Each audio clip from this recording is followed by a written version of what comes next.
Alam mo kapatid, si Satanas, ginawa rin ng Diyos yun. Tama? Nung anghel siya, hindi pa siya Satanas, ang Diyos gumawa sa kanya. Tama?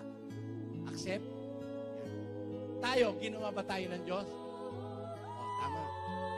Pag ginawa niya kay Satanas na pagkakamali, patay agad. Tayo rin, gagawin niya rin sa atin. Pag nagkamali tayo, patay ka agad. Pag hindi, susumbatan siya ni Satanas. He must always be fair and he must always practice justice.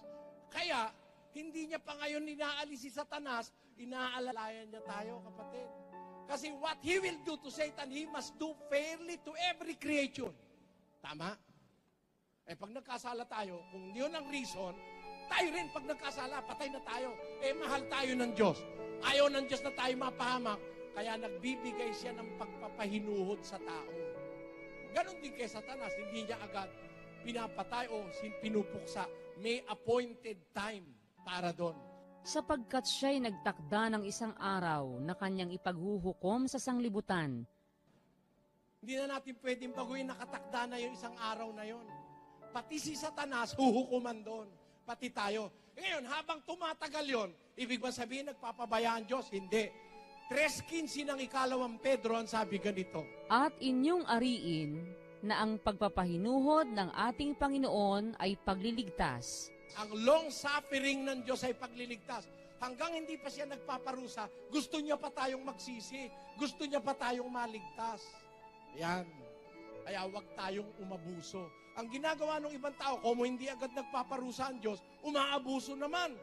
Ecclesiastes 8:11. Basa. Sapagkat ang hato laban sa masamang gawa ay hindi isinasagawa agad.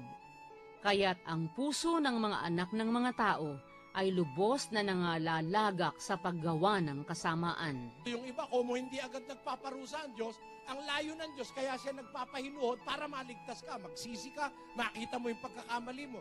Eh yung iba naman, inaabuso, lalo namang nagpapakasama-sama, kaya mapapahamak yung iba. Ganon din si Satanas. No? Huwag nating kainipan yung justice ng Diyos. After all, ngayon lang naman, 100 taon buhay mo, maiksi lang yun eh. Eternity ang katumbas eh, sa hinaharap eh. Magkakaroon din ng hustisya, kapatid. Naramdaman ko rin, tinanong ko rin yun sa Diyos eh. Yung tanong mo, ito walang yan sa talas na to, maraming niluloko to, maraming ginagagoy to. Ba't ba ito hindi pa? Eh lalabas naman, marunong ka pa sa akin, sabi ng Diyos. Di ba? Bayaan mo lang siya. Parang yung huwes, ikaw ang pumatay, eh may due process eh. Hindi ba yung huwes, may due process, hindi naman kung mo itinuro ka pumatay, isilya elektrika yan bukas. Hindi ganun. Haharap ka muna sa piskal, haharap ka sa huwes, maglilitis, pagkalitis, mag-aapila pa, pupunta pa sa Supreme Court. Ayun ang due process. Ang Diyos din may due process niya.